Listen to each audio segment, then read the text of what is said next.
Cher public, bel bonjour. J'espère que vous avez la banane. En tout cas, moi je l'ai et j'en suis fière. Fière de ma banane largement exploitée. Fière de ma banane même très controversée. Et oui, j'entends parler de contamination, de cancer de la prostate et même d'empoisonnement.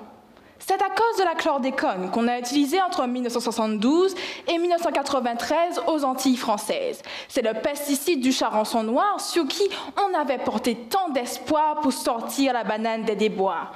Maintenant, elle ne s'en va pas, la chlordécone. Elle macère dans nos terres, même celles qu'on a dû abandonner. Elle circule dans nos eaux jusqu'à nos poissons et nos crustacés. Elle circule dans nos veines. Nous sommes tous empoisonnés.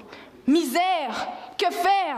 Vite! Réparation, remédiation pour nos pères, nos mères, nos terres, pour ma terre.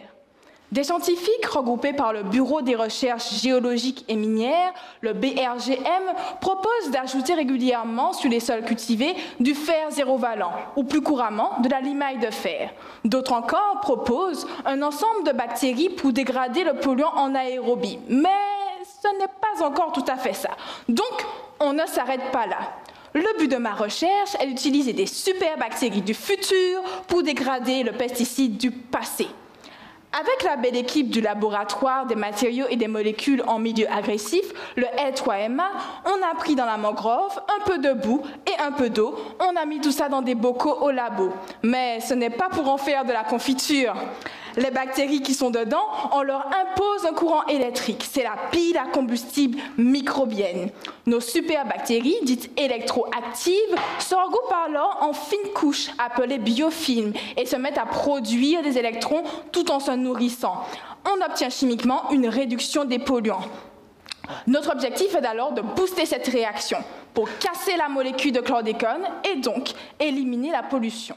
On a choisi ce procédé ingénieux car il a déjà fait ses preuves. La pile de bactéries dégrade déjà dans les sols et les aquifères, composés organiques, hydrocarbures industriels. Nous, on va l'utiliser pour s'attaquer à la molécule qui fait office de casse-tête pour les chimistes. En effet, la chlordécone possède des propriétés et une structure qui la rendent résistante, stable et toxique dans l'environnement durant une douzaine d'années pour quelques molécules.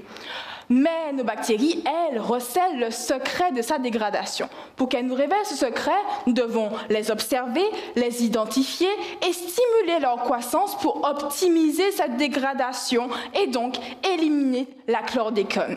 De cette façon, je compte bien m'en faire des amis de ces bactéries. Parce que si je réussis, cher public, à la chlordécone, c'est fini.